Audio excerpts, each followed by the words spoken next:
Assalomu alaykum qadrdonlar, hormanglar, charchamayapsizlarmi? Sarqo'rg'ondagi 5-ish kunimiz.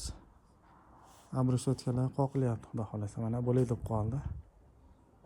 Arkalar taxta ishi tugadi. 3 ta arka bo'ldi, xudo xolasa. Ikki chetidagi kattaroq, o'rtadagi ozgina kichkinaroq. Kichkinaroq joyi ham o'zi kichkina. Bu yerda ozgina bir 60 cm ko'tarib qo'ydik. Bundan ko'ra o'ziga yarashgan bu bir fason bo'lib qoladi, xudo xolasa bu ham.